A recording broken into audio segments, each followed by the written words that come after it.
नमस्कार दोस्तों, कैसे हैं आप लोग। इस वीडियो में फ्रेंड्स एंशिएंट हिस्ट्री जो है इंडिया की उसको मैं शुरू कर रहा हूं यूपीएससी के पर्सपेक्टिव से भी, बाकी एग्जाम्स के पर्सपेक्टिव से भी और आपकी जनरल अंडरस्टैंडिंग के पर्सपेक्टिव से भी। तो सबसे पहली वीडियो है, इसमें मैं क्रोनोलॉजी बताऊंगा आपको एंशिएंट हिस्ट्री की। देखिए, एंशिएंट हिस्ट्री को जब मैंने बहुत डिटेल में देखा कि वीडियो बनाने के पर्सपेक्टिव से, एक पढ़ने का पर्सपेक्टिव अलग होता है और वीडियो बनाने का अलग होता है। तो मैं आपको पढ़ाने के पर्सपेक्टिव से जब देख रहा हूं तो पहले तो मैंने सोचा कि मैं बहुत डिटेल्ड वीडियो बनाऊं।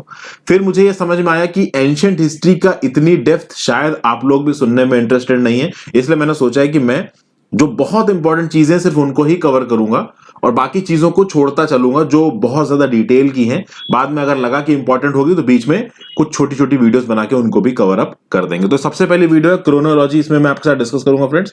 मेरा नाम हर्षित द्विवेदी, अगर आप मुझे फॉलो करना चाहिए तो इंस्टाग्राम का प्रोफाइल का लिंक नीचे दे रखा है। ये वीडियो हिंदी में है, इंग्लिश में भी ये अवेलेबल है।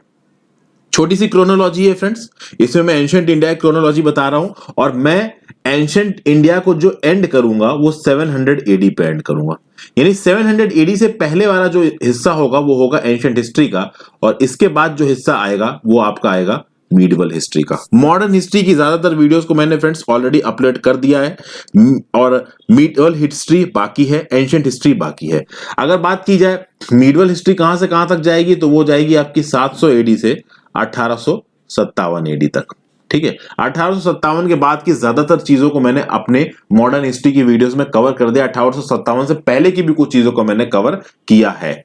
ठीक है, 700 से 1857 ये मीडिवल हिस्ट्री में देखेंगे, 700 एडी तक आपका एंशिएंट हिस्ट्री में देखेंगे। और शुरू कहां से करेंगे तो देखिए फ्रेंड्स, शुरू में तो एक होमो इरेक्टस सुना हो अगर आपने नाम।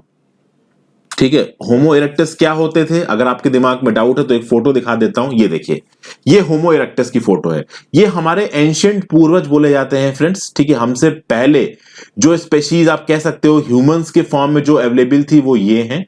आप देख रहे हैं कि यहाँ पे ये पर्सन इस डियर को मार के खींचता हुआ लेके आ रहा है आग में जला के खाने के लिए। तो बहुत प्रिमिटिव तरीके से रहते थे और कहा जाता है कि लगभग 20 लाख साल पहले इनके हमें फॉसिल मिले हैं। कुछ जगहों पे 1.8 मिलियन लिखा है, कुछ जगहों पे 2 मिलियन लिखा है। तो लगभग 20 लाख साल पहले इनके फॉसिल्स हमें मिल गए हैं। यानी ये इससे समझ में आता है कि 20 लाख साल पहले तक ये एग्जिस्ट करते थे। तो ये होमो इरेक्टस थे फ्रेंड्स। और होमो सेपियंस की अगर बात की जाए तो अगर होमो सेपियंस जो कि हम लोग हैं, अगर इनकी स्पेशीज की बात की जाए तो भाई ये 70,000 बीसी से इनके फॉसिल मिले हैं। मतलब 70,000 बीसी का जो ईयर था, ठीक है, आपको पता है AD anno Domini in the year of Lord, और एडी से पहले आपका बीसी चलता था। तो 20 लाख बीसी तक के फॉसिल्स तो होमो इरेक्टस के फॉर्म में मिले हैं। 20 लाख तक 22 मिलियन लिख देता हूं। ठीक है, और 70,000 बीसी तक से हमको होमो सेपियंस के फॉसिल मिले हुए हैं। अब बात की जाए तो जो पैलियोलिथिक पीरियड है फ्रेंड्स, पैलियोलिथिक पीरियड आपका 20 लाख बीसी से 10,000 बीसी में चलेगा। ठीक है, पैलियोलिथिक के जो टाइप्स होते हैं उसको भी हम लोग बाद में देखेंगे फ्रेंड्स। तो फिलहाल के लिए आप ये समझ लीजिए कि जो पहले इनहेबिटेंट्स थे इंडियन सबकॉन्टिनेंट के, अगर बात की जाए कि भाई इंडियन सबकॉन्टिनेंट में सबसे पहले रहने वाले लोग कौन कौन से थे, तो इसमें आप बोल सकते हो कि भाई संथल्स थे जो ईस्ट इंडिया के। ठीक है, ये ईस्ट इंडिया है, ये आप चाहें तो नोट्स भी बना सकते हैं। संथल्स ईस्ट इंडिया के वन ऑफ द अर्लीस्ट आप कह सकते हो इंडियन सबकॉन्टिनेंट में रहने वाले होमो सेपियंस। फिर गोंड्स थे आपके सेंट्रल इंडिया के। ठीक है, गोंड्स के साथ साथ आप कह सकते हो भील्स थे, ये भी एक प्रजाति थी, ये भी आपकी सेंट्रल इंडिया की प्रजाति थी, ये कह सकते हो आप। टोडास थे आपके साउथ इंडिया में। ठीक है, उसके बाद नागास थे आपके नॉर्थ ईस्ट में, नॉर्थ ईस्ट इंडिया में। तो आप कह सकते हो कि इंडियन सबकॉन्टिनेंट में सबसे पहले आने वाले जो होमोसेपियंस थे वो ये प्रजातियां थी, यही ट्राइब्स थी। और खास बात यह है फ्रेंड्स कि जो हम लोग फेमस आज की डेट में जो दो रेसेस चल रही हैं, एक आर्यंस की और एक द्रविडियंस की। ठीक है, आर्यंस जो कि नॉर्थ इंडिया में डोमिनेट करते हैं, डोमिनेट इन द सेंस कि ज्यादातर पाए जाते हैं नॉर्थ इंडिया में, और द्रविडियंस जो कि ज्यादातर साउथ इंडिया में पाए जाते हैं। ये कहा जाता है कि आर्यंस और द्रविडियंस भी इन प्रजातियों के बाद आए हैं इंडिया में। यानी इनसे पहले आर्यंस और द्रविडियंस से पहले संथल, तोदास, गोंड्स, नागास, भील्स ये सब इंडिया में पहले से रह रहे थे, ऐसा बोला जाता है। ठीक है, आगे आते हैं। अगर पैलियोलिथिक एज की बात की जाए फ्रेंड्स, तो पैलियोलिथिक एज आपकी चलती है 20 लाख बीसी से कहां तक, 10,000 बीसी तक। ठीक है, 20 लाख बीसी से 10,000 बीसी तक के ये जो आपका टाइम पीरियड है, इसमें आपका पैलियोलिथिक एरा है। पैलियोलिथिक एरा की अगर बात की जाए तो इसमें कौन कौन से इंपॉर्टेंट साइट्स हैं, तो एक बहुत ही फेमस साइट है फ्रेंड्स भिम्बेटका। अगर आपने नाम सुना हो, बिल्कुल सुना होगा, कई बार पढ़ते में आ जाता है। फिर कुरनूल केव्स, ये मैं आपको साइट्स बता रहा हूं जहां पे आपको पैलियोलिथिक की जो सेटलमेंट्स हैं वो मिल जाएंगी। फिर कलादगी बेसिन। ठीक है, अभी तो चूंकि ये केवल एक इंट्रोडक्टरी क्रोनोलॉजी की वीडियो, तो उसमें मैं बहुत ज्यादा डिटेल्स में जा नहीं रहा हूं। पैलियोलिथिक्स इस एरा में जो टूल्स मिलते थे वो आप कह सकते हो कि लाइम स्टोन के बने हुए होते थे। ठीक है, और इसके बारे में एक चीज और है कि पैलियोलिथिक एरा में ही फायर को डिस्कवर किया गया था। ठीक है, उसके बाद आ जाते हैं फ्रेंड्स हम लोग मीजोलिथिक एरा पे। पैलियोलिथिक देख लिया, मीजोलिथिक पे आते हैं। बस छोटा सा इंट्रोडक्शन देख रहे हैं क्योंकि क्रोनोलॉजी की वीडियो है। मीजोलिथिक एरा आपका कब से कब तक चलेगा भाई, 10,000 बीसी से चलेगा ये तुम्हारा 8,000 बीसी तक। सॉरी, ये 10,000 है। तो इस टाइम पीरियड में आपका मीजोलिथिक एरा चल रहा है। मीजोलिथिक एरा के बारे में फ्रेंड्स एक इंपॉर्टेंट चीज ये है कि यहां पे देखिए, एनिमल्स का जो डोमेस्टिकेशन था वो यहां पे शुरू हुआ था। एनिमल्स को डोमेस्टिकेट करके, ठीक है, मतलब उनको इस्तेमाल में लेना। अब उनको बहुत तरीके से इस्तेमाल में लिया जाता था। कैटल रियरिंग शुरू की गई थी इस टाइम पे। ठीक है, तो कैटल रियरिंग, एनिमल को डोमेस्टिकेट करके उनको इस्तेमाल करना, ये सब तरीके की जो चीजें थी ये मीजोलिथिक पीरियड में करी गई थी। हालांकि यहां पे आपके दिमाग में एक चीज आएगी कि क्या एनिमल्स से व्हीकल्स खींचे जाते थे, तो व्हीकल्स खींचने के लिए व्हील का इस समय पे डिस्कवरी होनी जरूरी थी। लेकिन व्हील ये कहा जाता है कि नियोलिथिक पीरियड में आया था। व्हील मीजोलिथिक पीरियड में नहीं आया था, नियोलिथिक पीरियड में आया था। ठीक है, तो व्हील वाली डिस्कवरी आप मीजोलिथिक में मत मान के चलिएगा। फिर माइक्रोलिथ्स बहुत सारे मिले हैं, ब्रह्मागिरी, नर्मदा, गुजरात। ये जब मैं डिटेल में मीजोलिथिक पढ़ाऊंगा तब इस पे आऊंगा। एक इंपॉर्टेंट चीज जो मैं यहां पे आपको मीजोलिथिक साइट के बारे में बताना चाहूंगा फ्रेंड्स, कि देखिए बहुत जबरदस्त क्लाइमेट चेंज हुआ था आपका मीजोलिथिक पीरियड में। ठीक है, क्या हुआ था फ्रेंड्स कि इस समय पे लास्ट ग्लेशियल मैक्सिमम आया था। लास्ट ग्लेशियल मैक्सिमम को आप चाहो तो गूगल पे सर्च मार सकते हो, तो आपको वहां पे थोड़ा आइडिया लग जाएगा। लास्ट ग्लेशियल मैक्सिमम के टाइम पे क्या हुआ था कि एशिया में, यूरोप में, नॉर्थ अमेरिका में बहुत सारी बर्फ जम गई थी। बहुत ऊंचे ऊंचे ग्लेशियर्स आ गए थे। उसके चलते क्या हुआ फ्रेंड्स कि बहुत ज्यादा ठंडी होने लगी जगहों पे। डिसर्टिफिकेशन की कह सकते हो कि बहुत ज्यादा डिसर्टिफिकेशन होने लगा। कोल्ड डेजर्ट टाइप की जगह बनने लगी बहुत सारी। फिर एकदम से इस समय टेम्परेचर राइज हुआ और टेम्परेचर राइज के चलते ये बर्फ पिघलने लगी। तो सिग्निफिकेंटली क्लाइमेट चेंज हुआ है इस मीजोलिथिक पीरियड के एंड में। तो एक इंपॉर्टेंट चीज है इस मीजोलिथिक पीरियड के एंड में, क्योंकि मीजोलिथिक पीरियड के बाद आएगा आपका नियोलिथिक पीरियड। तो मीजोलिथिक पीरियड के एंड में और नियोलिथिक पीरियड से पहले एक चीज हुई है जो कि है सिग्निफिकेंट क्लाइमेट चेंज। तो जो बड़ी बड़ी बर्फ की जो सिल्लियां जम गई थी, ग्लेशियर्स जम गए थे, वो अब पिघलने लगे थे। और उनके पिघलने के चलते हुआ क्या कि फ्रेंड्स, जब वो पिघले तो बहुत सारा पानी रिलीज हुआ, जिसके चलते एकदम से सी का लेवल बहुत तेजी से बढ़ गया। ठीक है, लेकिन टेम्परेचर बढ़ गए थे, यानी पहले जो बहुत ठंडी थी वो ठंडी अब कम हो गई थी। रहने के जो टेम्परेचर्स थे वो अब और अनुकूल हो गए थे ह्यूमन लाइफ के। फिर हम लोग किस पे आ जाएंगे, फिर हम लोग आ जाएंगे नियोलिथिक पीरियड पे। नियोलिथिक पीरियड फ्रेंड्स आपका कब से कब तक लास्ट करेगा, तो ये लास्ट करेगा आपका 8,000 बीसी से 4,000 बीसी तक।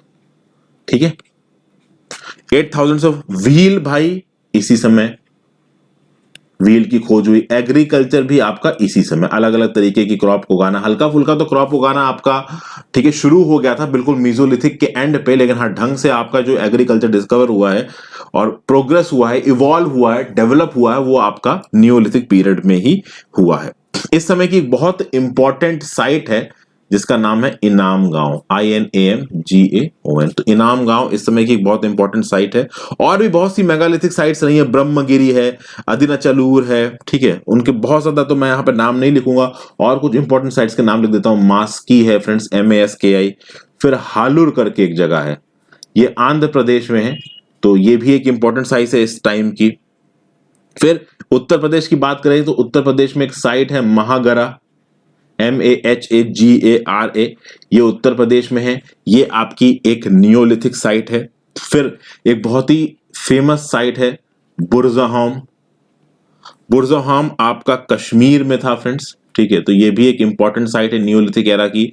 फिर और नियोलिथिक एरा की साइट की बात करें तो चिरांद करके साइट है, CHIRAND, ये बिहार की साइट है, ठीक है, नियोलिथिक एरा की। तो ऐसी बहुत सी साइट है। मेहरगढ़, मेहरगढ़ याद रखिएगा फ्रेंड्स, मेहरगढ़, ठीक है, बहुत जगहों पे आपको अलग से भी मिल जाएगा। तो मेहरगढ़ भी आपकी एक नियोलिथिक साइट है जो इस समय पे कहाँ है, इस समय पे ये मेहरगढ़ है आपका पाकिस्तान में। और एक और है कोलधिवा, KOLDIHWA, ये कोलधिवा आपका कहाँ है, उत्तर प्रदेश में। तो ये कुछ इंपॉर्टेंट साइट्स हैं फ्रेंड्स जो आपके नियोलिथिक एरा को बिलोंग करती हैं, ठीक है।